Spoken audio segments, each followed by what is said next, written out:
freedom is the essence of America. We're talking about freedom of speech, freedom of assembly, freedom from fear, freedom of religion.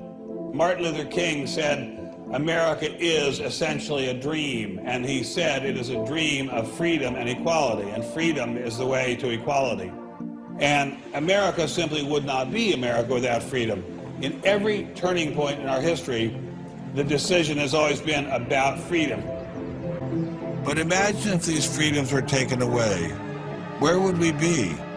What would we lose? Well, unfortunately, I no longer need to imagine. It's happening. We are losing our freedom in one of the most important sectors of society, science. I have always assumed that scientists were free to ask any question, to pursue any line of inquiry without fear of reprisal. But recently, I've been alarmed to discover that this is not the case. It all began when I met evolutionary biologist Richard Sternberg. His life was nearly ruined when he strayed from the party line while serving as editor of a scientific journal affiliated with the prestigious Smithsonian Museum of Natural History. Your office was over there?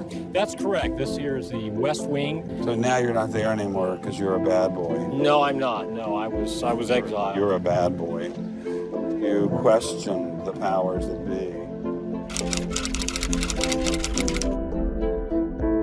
What was Dr. Sternberg's crime? He dared to publish an article by Dr. Stephen Meyer, one of the leading lights of the intelligent design movement. The paper ignited a firestorm of controversy merely because it suggested intelligent design might be able to explain how life began. As a result, Dr. Sternberg lost his office, his political and religious beliefs were investigated, and he was pressured to resign. The questioning of Darwinism was a bridge too far for many. The mentioning of intelligent design that occurs at the end of the paper was over the top. And I think the intelligent design proponents have raised a number of very important questions. And you wanted to get those questions brought up and discussed. Placed on the table. Placed on the table. People were so upset about it. They were so upset that you could see they had a physical, emotional reaction. Wow. I was viewed as an intellectual terrorist. After Dr. Caroline Crocker simply mentioned intelligent design in her cell biology class at George Mason University, her promising academic career came to an abrupt end. My supervisor invited me into his office. He said, "I'm going to have to discipline you for teaching creationism." And I said, I mentioned intelligent design on a couple of slides, but I did not teach creationism. He said, nonetheless, you have to be disciplined. At the end of the semester, I lost my job. Not only did this well-loved professor lose her job at George Mason, she suddenly found herself blacklisted, unable to find a job anywhere. So whenever I interviewed for a job, I would be offered it, usually on the spot. Since this has happened, and since people can Google my name, I'm finding that when I send my credentials, I do get interviews, I get many interviews, but I never get offered a job. I don't tell them about my science sin. I was only trying to teach what the university stands for, which is academic freedom. A lot of people on a lot of blogs called me unprintable names that were printed. There are a lot of very, very nasty comments. Other people suggested that people call the university I work at and suggested perhaps it's time for me to retire. I realized when I kind of went public with my doubts about the adequacy of Darwin's theory that I would encounter criticism. What has amazed me is the viciousness and the sort of baseness of it. In order to attract grants, you have to market yourself. So you put up sites and call yourself labs and groups and things like that in order to get visibility. And in my entire experience in academia, I never went to any superior and asked them any permission to put up any of these labs.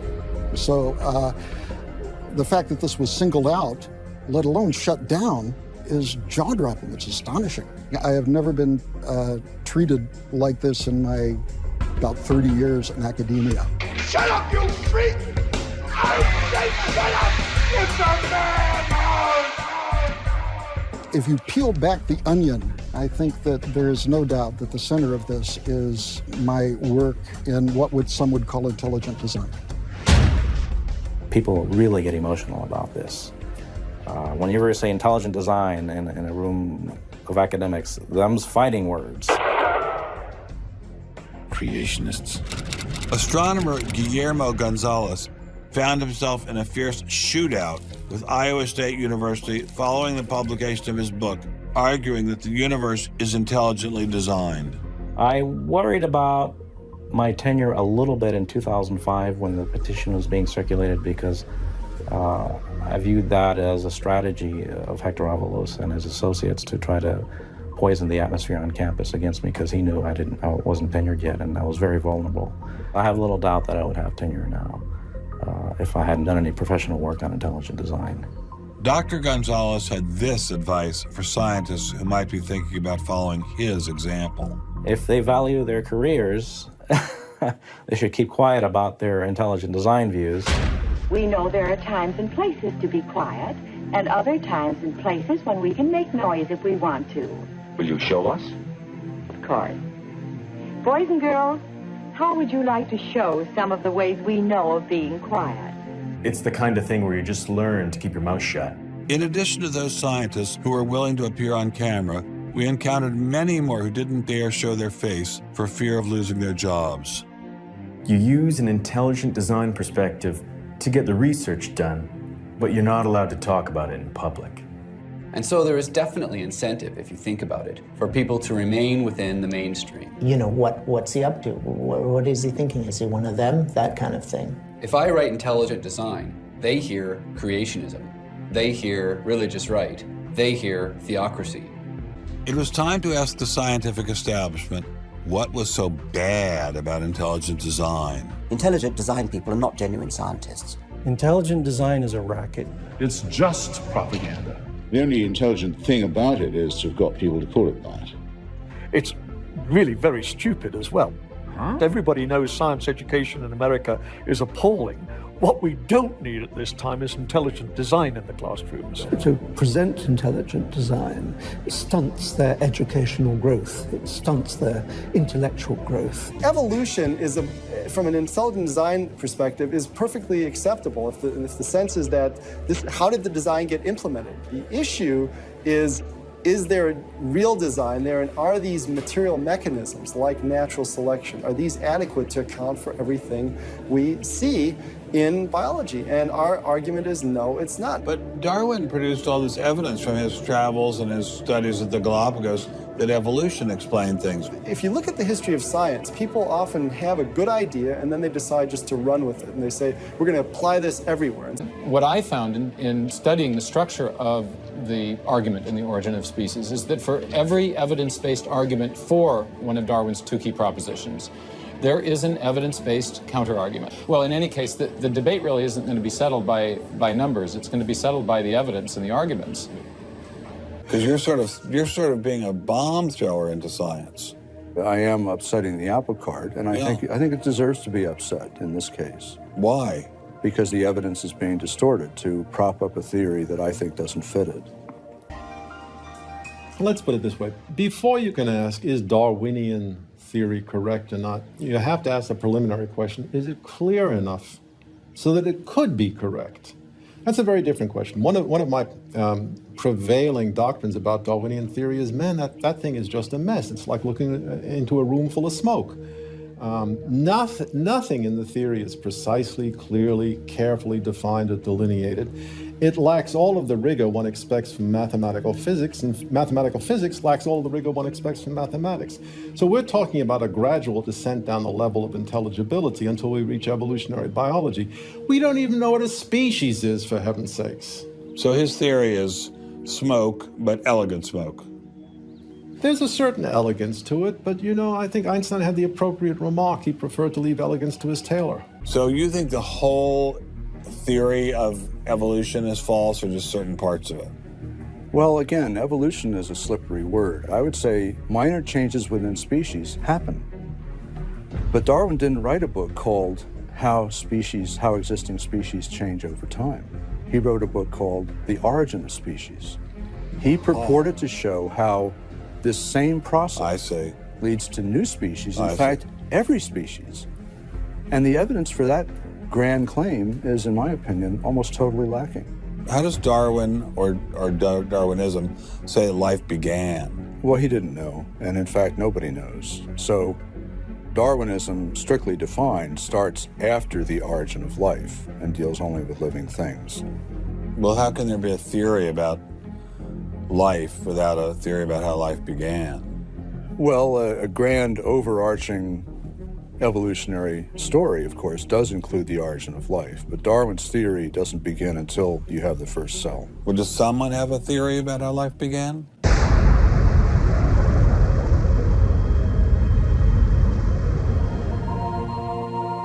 The chemical elements essential for life, hydrogen, oxygen, carbon, and nitrogen, were now in place. What was needed was a way of combining them. Perhaps the energy came from lightning. Whatever it was. Excuse me? Whatever it was, energy managed to arrange these chemical ingredients in just the right way. Whatever it was? I was hoping for something a little more scientific. The most popular idea has been that life emerged spontaneously from primordial soup. In 1953, Stanley Miller mixed water, methane, ammonia, and hydrogen to simulate the early Earth's atmosphere. Then he ran electricity through it in an attempt to jumpstart life. It's alive! It's alive! It didn't work. While the initial results seemed promising, 50 years later, most serious scientists have abandoned this approach in favor of alternate theories.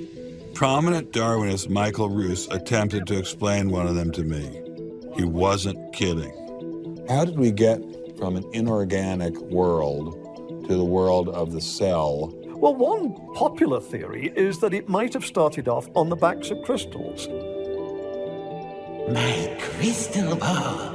Molecules piggybacked on the back of crystals forming, and that this led to more and more complex. But of course, the nice thing about crystals is every now and then you get mistakes, mutations, and that this opens the way for natural selection. But at one point there was not a living thing, and then there was a living thing. How did that happen? Well, that's just I just told you.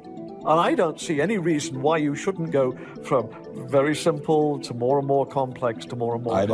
I don't either, but I don't know how you get from mud to a living cell. That's my question. Yes, well, I've told you. I think it's on the back of crystals. On the backs of crystals. On the backs of crystals is at least one hypothesis, yes. So that's your theory, and you think that is more likely and less far-fetched than intelligent design? I think it is. I wouldn't put Ben Stein's money on Dr. Roos's joyriding crystals, but it did make me wonder, what were the chances of life arising on its own? It's been speculated that probably there would have to be a minimum of about 250 proteins to provide minimal life function.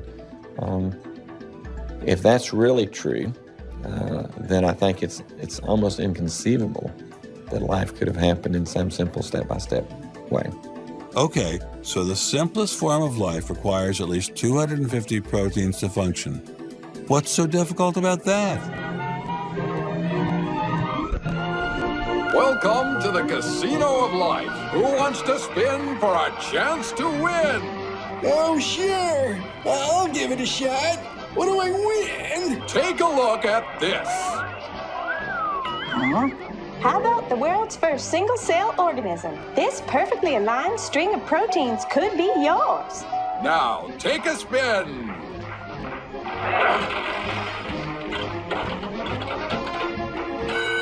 I won! Tina, tell him how many times he needs to do that to win the prize. 250. That's right, folks, and all in the correct order. But that's impossible. We've heard that before, haven't we, Richard? Come on, Mother Nature, do your thing. You stupid machine! I hate you!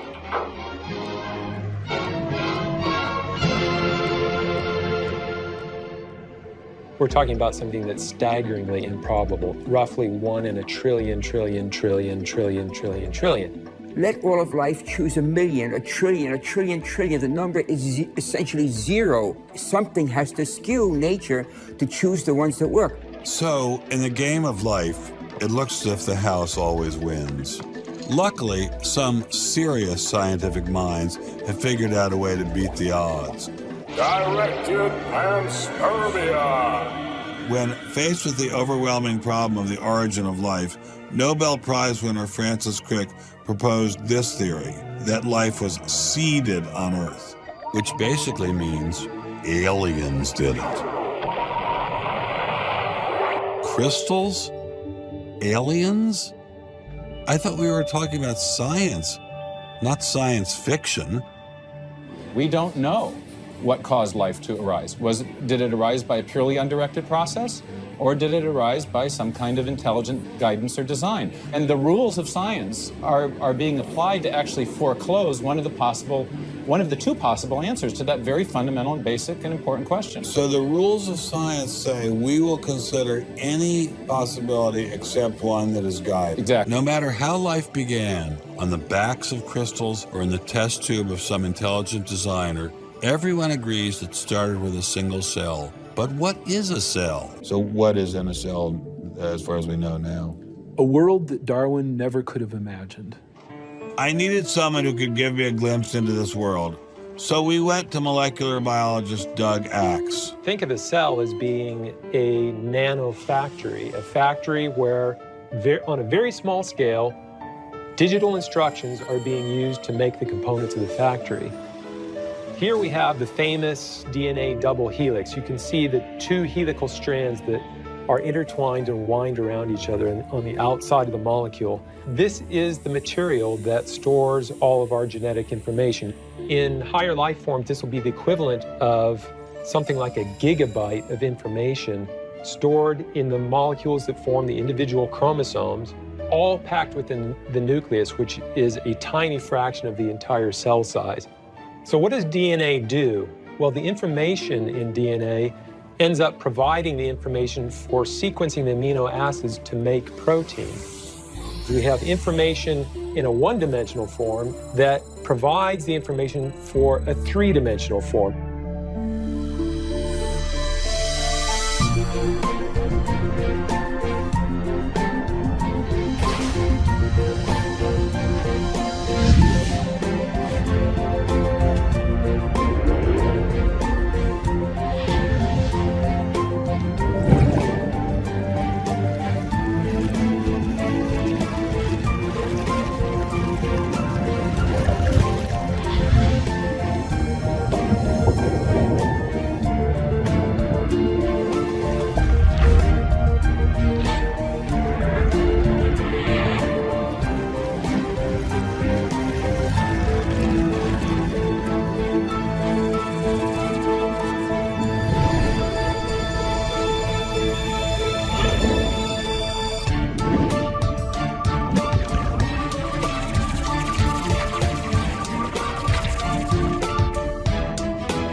I'm finally just beginning to grasp the complexity of the cell. Are there systems within the cell that go well beyond Darwinian evolution? Some type of cellular technology that drives adaptation, replication, quality control, and repair? What if these new mechanisms have massive design implications? Well, I say, so be it. The cell really is like nothing we've ever seen in the physical world. That's got to be firmly grasped. That's not something we can just say, oh, well, it's just a little bit more of the same old, same old. It's not the same old, same old. We are finding is that there's information that's in the cell that cannot be accounted for in terms of these undirected material causes. So It has to be. And so there's some other, so there has to be an information source. So one of the key questions faced by modern biology is, where do you get information from? Well, Darwin assumed that the increase in information comes from natural selection. But natural selection reduces genetic information, and we know this from all the genetic population studies that we have. And where does the new genetic information going to come from? Well, that's the big question. So when we find information in the DNA molecule, the most likely explanation is that it too had an intelligent source. I mean, we need engineering principles to understand these systems, okay? I mean, it's only because of our advancements in nanotechnology that we can even begin to appreciate these systems. Suppose we find, simply as a matter of fact, that our scientific inquiries point in one direction. Which is that there is an intelligent creator. Why should we eliminate that from discussion? Streng verboten? How come? Why? Streng verboten. Very good. What does streng verboten mean? Strongly forbidden. Strongly forbidden. You've got two possible hypotheses. You've got a wall through the middle of through your brain, in effect, through your thinking. You say, well, you can't consider anything on this side of the wall. Only hypotheses on this side of the wall are permissible for consideration. What about academic freedom? I mean, can't we just talk about this? Their reply is that science is not a democratic process. Oh, really? And that there is a consensus view. But wait a minute, we are to subscribe to Well, the wait a second, but view. Darwin challenged the consensus view, and that's how we got Darwinism. If Darwin wanted to challenge the consensus today, how would he do it? Science isn't a hobby for rich aristocrats anymore. It's a multi-billion-dollar industry. And if you want a piece of the pie, you've got to be a good comrade. Scientific ideas. How we get them to you, the people. Every idea must be inspected to ensure that it is safe. All theories must pass through a series of checkpoints. First, the Academy. Getting a controversial theory through the Academy can be dangerous. Few people know this better than Congressman Mark Souder. He uncovered a targeted campaign led by individuals within the Smithsonian and the National Center for Science Education to destroy Dr. Sternberg's credibility. If you want peer reviews, if you want to be published, if you want to go to respected institutions, the core view does not tolerate dissent. There's kind of this is the way it is, and anybody who's a dissenter should be squashed. Are you going to be on my side if I let you up? Sure, Chick, sure. I'm on your side. Just let me up. I'll do anything you say. Souder isn't the only one who has witnessed the Academy's tactics. Journalist Larry Witham has seen similar behavior during his 25 years of covering the evolution controversy. Once you're thick in science, you can't question the paradigm. But if you want to get grants, if you want to be elected to high positions, if you want to get awards as a promoter of public education of science, you can't question the paradigm. People cannot be trusted to form their own opinions. This business about open-mindedness is nonsense. Why is the scientific establishment so afraid of free speech? There is this fear that if one aspect of the theory is closely scrutinized, there's going to be an unraveling. Who are you? Oh, I am the great and powerful Wizard of Oz. I interviewed dozens and dozens of scientists, and when they're amongst each other or talking to a journalist who they trust, they'll speak about, it's incredibly complex, or molecular biology is in a crisis. But publicly, they can't say that. Keeping a keen eye on the Academy are various watchdog organizations. Working hard to keep ideas in check are our friends in the media. Morning, paper. Paper, mister? I believe that we get coverage, but we always get coverage like we're the outsider, not like it's an even debate. But instead of merely reporting news, he analyzes it, often expressing his personal opinions. We constantly deal with reporters who refuse even to report the correct definition of intelligent design. It's a wanton distortion of our position. Ready, Dad. I've got a hot story here. You can look at Associated Press stories, and the same sentence will appear in those stories for 10 years. Intelligent design says that life is too complex. It's called a boilerplate. And the reporter never reports anymore or gets any new ways to say it, so the public understanding never advances. But what happens if a reporter decides to take a more balanced approach to intelligent design? There might be remarkable pressure on that reporter not to side against the evolutionists. Few reporters have learned this better than author and journalist Pamela Winnick. When she refused to take sides in an article she wrote about intelligent design, the Darwinists found a new favorite target. It didn't matter. After I wrote that one piece, everything I wrote on the subject was scrutinized. There were hate letters coming into the newspaper. If you give any credence to it whatsoever, which means just writing about it, you are just finished as a journalist. Other journalists we spoke with told similar stories, but didn't dare appear on camera. And now, the presses are ready to roll. When all other checkpoints fail, there is always the courts.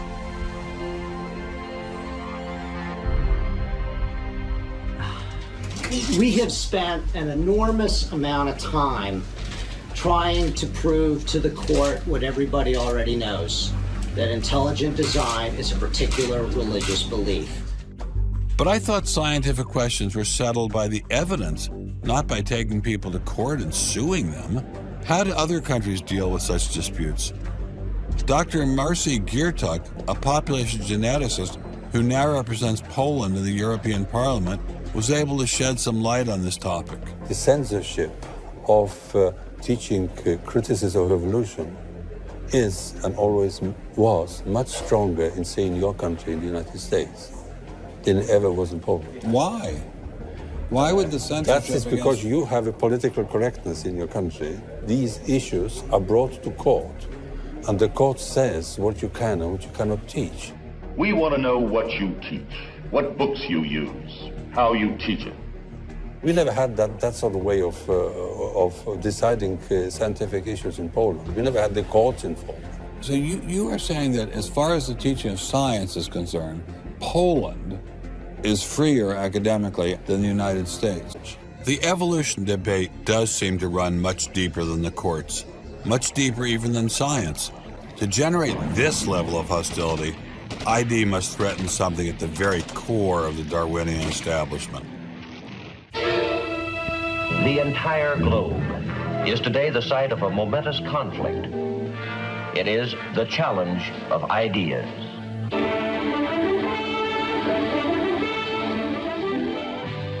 I'm Edward R. Murrow.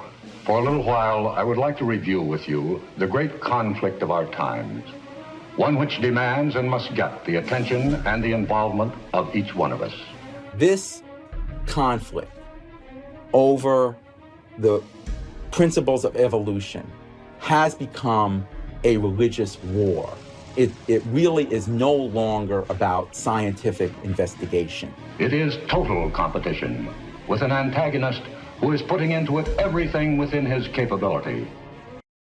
And I think it's just a catastrophic mistake to have someone like Dawkins address himself to profound issues of theology, the existence of God, the nature of life. He hasn't committed himself to disciplined study in any relevant area of inquiry. He's a crummy philosopher. He doesn't have the rudimentary skills to meticulously assess his own arguments. You've got two competing explanations of the evidence. One says design, one says undirected processes. Both of them have larger philosophical or religious or anti-religious implications.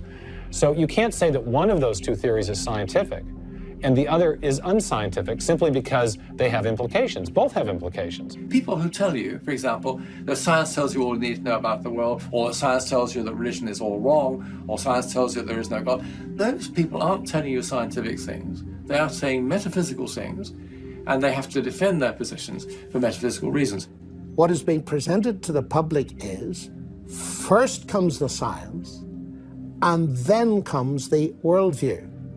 I would want to argue that that may not be the case, that it may actually be the other way around, that the worldview comes first and is influencing the interpretation of science. My deep regret is some people are so deeply entrenched in their own worldviews that they will simply not countenance alternatives. Admitting our biases is the best way towards rational discussion, which I would welcome. Rational debate is a nice thought, but it's nearly impossible in the current climate. I'd seen the chilling effect that this unquestioning devotion to Darwinism has had on science, but were there other consequences? No life after death, no ultimate foundation for ethics, no ultimate meaning in life, and no human free will are all deeply connected to an evolutionary perspective. You're here today and you're gone tomorrow, and that's all there is to it. It starts by giving up an active deity, then it gives up the hope that there's any life after death. When you give those two up, the rest of it follows fairly easily. You give up the hope that there's an imminent morality. There's no hope whatsoever of there being any deep meaning in human life. We live, we die, and we're gone. We're absolutely gone when we die.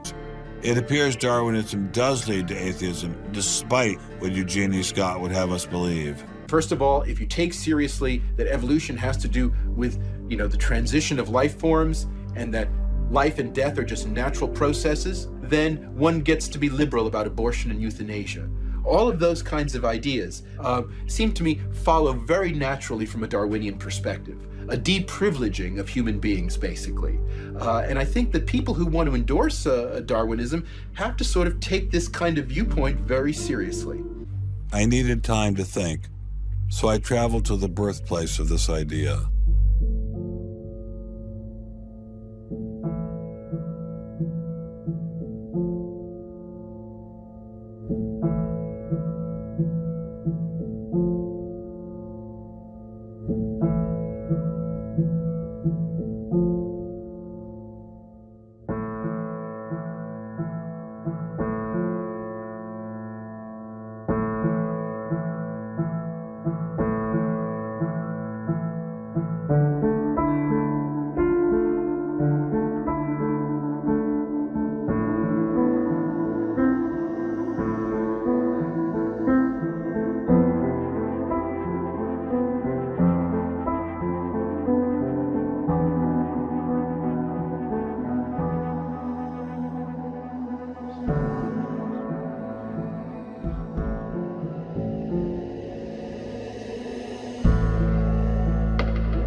America didn't become the great nation that it is by suppressing ideas.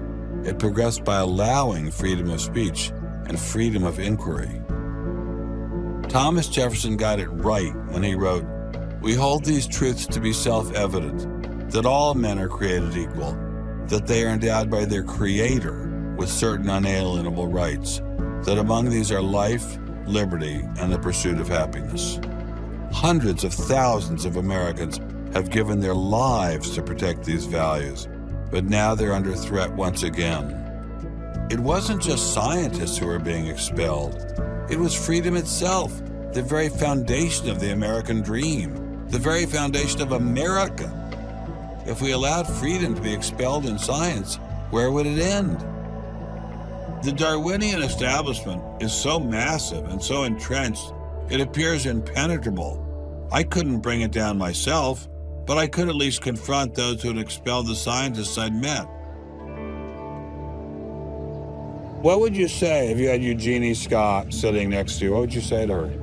I would ask her, by what authority does she and those like her presume to declare what is and is not science? You know, he's sort of made himself martyr of the day. They've gotten a lot of mileage out of, poor Rick Sternberg. We went into the Smithsonian looking for answers, but we ran into the same stone wall as Congressman Souter. We're not authorized to do this, Mr. Scott. When we're done in the office, what we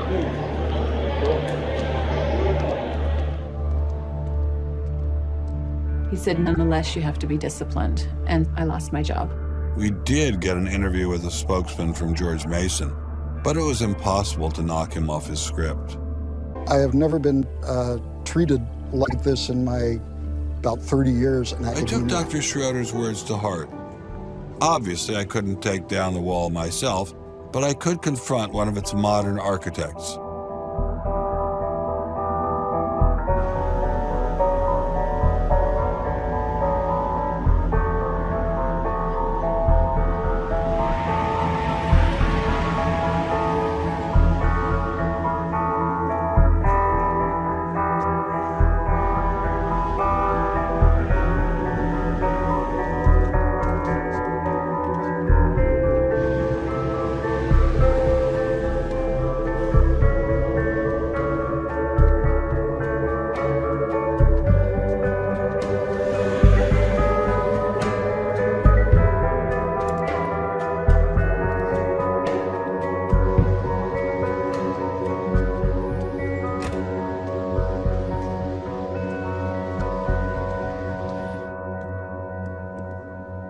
Nobody knows how it started. We know the kind of event that it must have been. We know the sort of event that must have happened for the origin of life. And what was that? It was the origin of the first self-replicating molecule. Right, and how did that happen? I told you we don't know.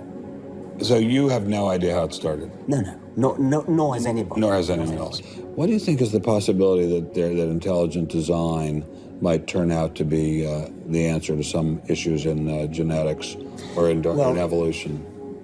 It could come about in the following way. It could be that at some earlier time, somewhere in the universe, a civilization evolved by probably some kind of Darwinian means to a very, very high level of technology and designed a form of life that they seeded onto perhaps this planet. Now, that is a possibility and an intriguing possibility. And I suppose it's possible that you might find evidence for that if you look at the details of biochemistry, molecular biology. You might find a signature of some sort of designer. Wait a second.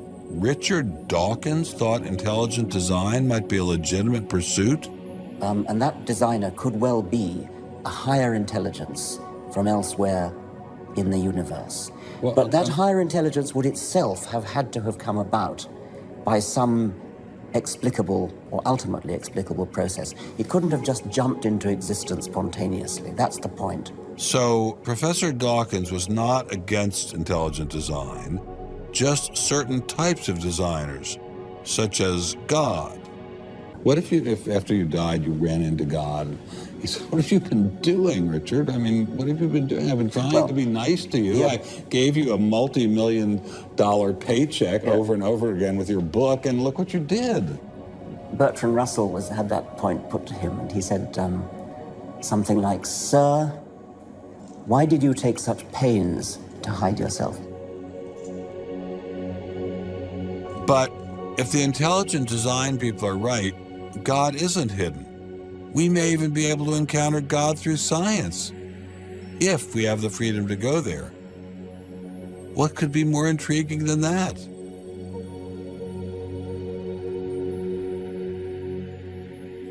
We take freedom for granted here in the United States. Freedom is what this country is all about. And a huge part of freedom is freedom of inquiry. But now, I'm sorry to say, freedom of inquiry in science is being suppressed. There are people out there who want to keep science in a little box where it can't possibly touch a higher power, cannot possibly touch God. I'm frightened by this, but I'm not going to let it stop me from investigating and from speaking. What I'm asking for is the freedom to follow the evidence wherever it leads. My hope is that there'll be enough independent thinking scientists who don't like to be told what to think. People on both sides of the argument being prepared to talk and listen. And above all, a willingness to keep these dialogues open. It might allow a lot of very good scientists to be scientists who aren't being allowed to be scientists right now. And why do I think we're going to win in this struggle? Because truth-crushed earth will rise again. To find out what's true has a value all of its own. If it has additional good consequences, so be it. Because no lie can live forever. And I believe that science gives us one perspective on the world, and our religious insight gives us another perspective on the world. And by putting the two together, they will see more deeply and more truly.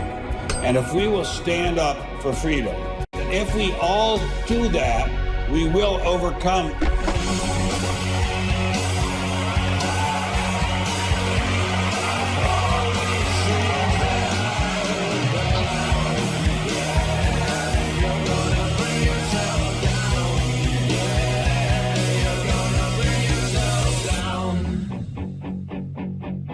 I've taken a first step by speaking out on this issue. But if the wall is to come down, we all have to do our part. Some of you will pay a heavy price for speaking out. You may even lose your job. I guarantee you you'll get hate email. But if you don't get involved, will anyone be left to carry on this struggle? Anyone? Anyone?